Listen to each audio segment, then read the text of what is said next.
بسم اللہ الرحمن الرحیم الحمدللہ رب العالمین وصلی اللہ علی محمد وآلہ الطیبین الطاہرین اللہم صلی علی محمد وآل محمد واللعنۃ الدائمۃ علی اعدائہم اجمعین اما بعد فقد قال اللہ الحکیم فی کتابہ المجید بسم اللہ الرحمن الرحیم وجعلنا منہم ائمۃ یہدون بامرنا لما صبروا وکانوا بآیاتنا یوقنون۔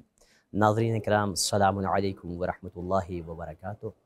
ہمارے اس حلقے اور ایپیسوڈ کا موضوع ہے اسباب شہادت امام رضا علیہ السلام۔ کیا وجہ تھی، کیا سبب و علل تھے کہ امام علیہ السلام کو شہید کیا گیا؟ ویسے تو شیعوں کا اجماع اتفاق ہے کہ امام رضا علیہ السلام کو شہید کیا گیا، اور اسی کے ساتھ ساتھ ابنائے عامہ اہل اسلام، علماء اہل اسلام کی بھی ایک کثیر تعداد ہے کہ جو یہ لکھتی ہے اپنی کتب تاریخ اور اپنی جو ہے دیگر صحیح کتابوں میں کہ امام رضا علیہ السلام کو زہر مامون نے دیا۔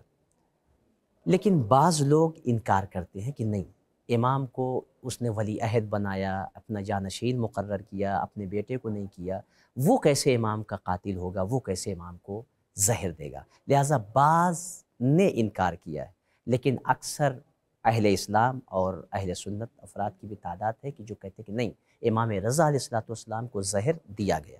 اب وہ اختلاف ہے کہ زہر جو ہے وہ رمان میں دیا گیا، انار میں دیا گیا، یا زہر عنب میں، انگور میں دیا گیا، یا پھر ایک شربت تھا کہ جس میں زہر دے کر امام کے حوالے کیا گیا، سپرد کیا گیا۔ لہٰذا جو علماء اسلام ہیں ان میں سے بعض جو تعداد ہے، میں ناظرین کی خدمت میں گوش گزار کروں کہ صرف شیعہ کا اقرار نہیں ہے، بلکہ علماء عامہ، علماء اہل اسلام میں سے بھی کثیر تعداد ہے جو کہتی ہے کہ امام رضا علیہ السلام کی شہادت ہوئی اور مامون نے شہید کیا، مامون نے زہر دیا ہے۔ جن میں سے ایک وہ صلاح الدین صفدی ہے۔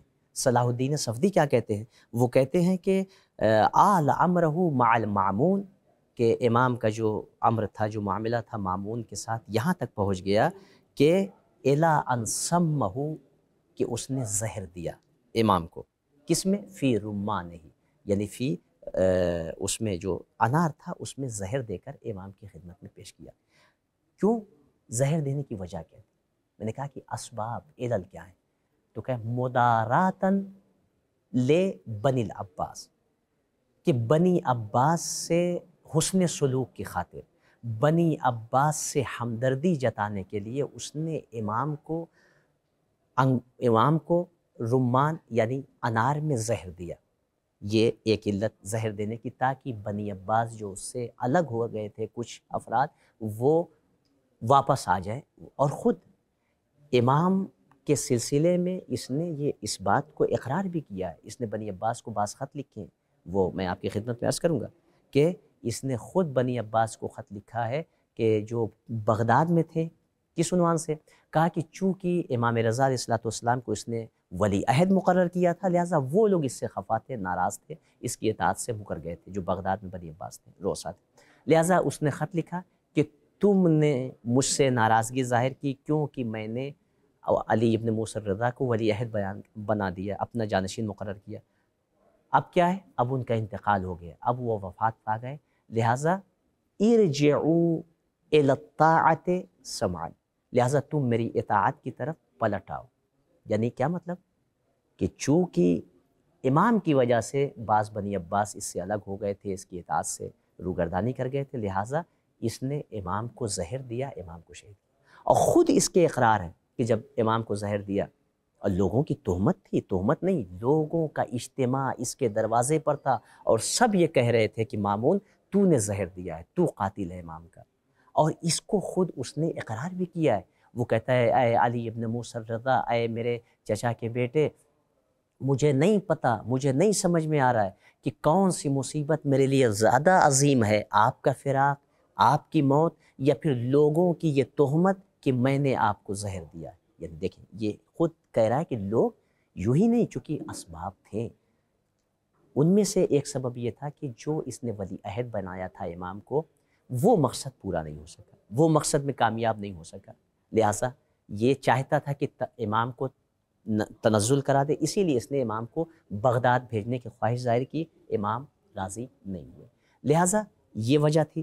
دوسری وجہ یہ تھی کہ جو سب سے اہم وجہ بعض مورخین کہتے ہیں کہ وہ اختصار سے، واقعہ طویل ہے، اختصار سے، کہ راوی کہتے ہیں، ابن سنان کہتے ہیں کہ میں موجود تھا امام رضا علیہ السلام کی بارگاہ میں.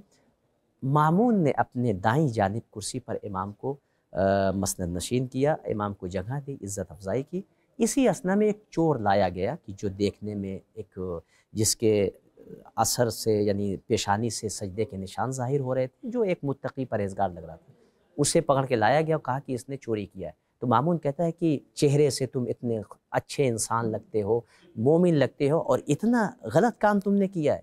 تو اس نے کہا کہ میں نے مجبوری میں کیا ہے، اضطراری صورت میں کیا، اختیاری صورت میں نہیں کیا. کہا کیا؟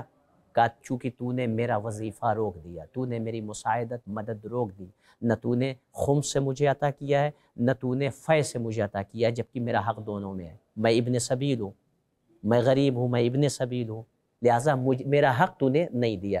اس کے بعد مامون کہتا ہے کہ کیا تمہاری یہ جو ہے وہ مکاریاں، تمہارا یہ کہنا تم کو اس حد سے نجات دے دے گا؟ کیا میں تم پر حد جاری نہیں کروں گا؟ اب سنیں، وہ چور جس کے اوپر چوری کی تہمت تھی، اس نے مامون سے کہا کہ سرقتا، تم نے بھی چوری کی ہے، تم بھی چور ہو، اور تم مجھ پر حد نہیں جاری کر سکتے. پہلے تم اپنے کو پاک کرو، اپنے کو پاکیزہ کرو، اس کے بعد مجھے، اس لیے کہ شریر انسان شریر پر حد نہیں جاری کر سکتا. اس نے کہا کہ میں نے کون سی چوری کی ہے؟ کہا کہ تم یہ جو تم کنیز کے بیٹے ہو، اور تمہاری ماں کنیز تھی، وہ بیت المال کے مال سے خریدا تھا تمہارے باپ نے، لہٰذا تم سب کی امانت میں تمہاری والدہ ہم سب کی کنیز تھی، اور میں نے اسے آزاد نہیں کیا، میں نے اپنے حق کو جو ہے وہ برطرف نہیں کیا، لہٰذا تم میرے غلام ہو، لہٰذا تم مجھ پر حد جاری نہیں کر سکتے. اس نے امام رضا علیہ السلام کی طرف توجہ کی اور کہا کہ مولا کیا یہ صحیح کہہ رہا ہے کہ اس طریقے سے؟ تو امام نے بھی علی الظاہر اس کا اقرار کیا کہ ہاں یہ صحیح کر رہا ہے. لہٰذا یہ بھی سبب بنا کہ چونکہ امام نے اقرار کر دیا تھا، لہٰذا اس نے امام کو زہر دیا، اور یہ وقت آیا کہ امام کی شہادت ہوئی. والسلام علیکم ورحمۃ اللہ.